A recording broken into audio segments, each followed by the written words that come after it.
Bibili ako guys ng bagong alternator ng aking CRV para maayos mamaya ng aking kumpare.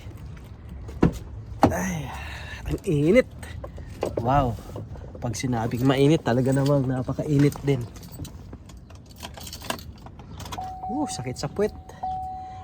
Hirap pa naman pag leader. Ang upuan mo, sa unang upo mo napakainit din naman talaga. Pasingawin muna natin ng kaunti. Ay, napakainit guys. Pasingawin muna natin ng kaunti ang sasakyan at napakainit. Andun yung CRV ko. Hindi nag-start. May problema daw ang alternator. Kaya ang gamit ko muna yung truck. Ayan o.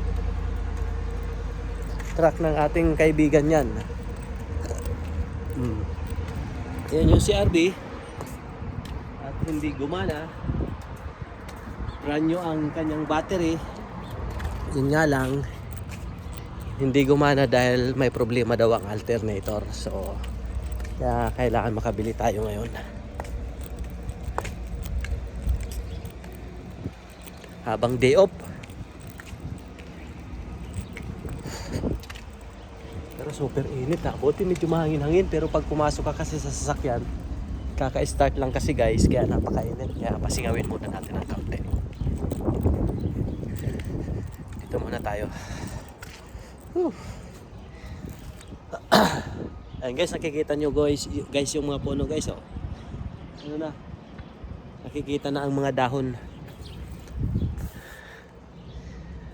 Naglabasan na ang mga dahon. Pag hapon, ang daming uwak dyan. Kasi kaya maraming uwak dyan, binabantayan ata, may mga inakay ata ritong kalapati sa bahay na to eh. Binabahayan kasi ng kalapati itong neighbor natin dito.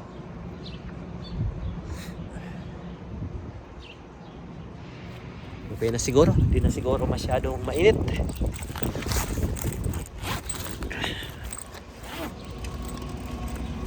Kasi na, alas 2 pasado na. Ayun, okay na to, pwede na to. Alright.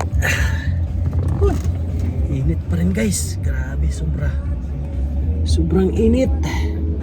Ngayon namang pa-summer, ang reklamo naman, init. Wala talaga.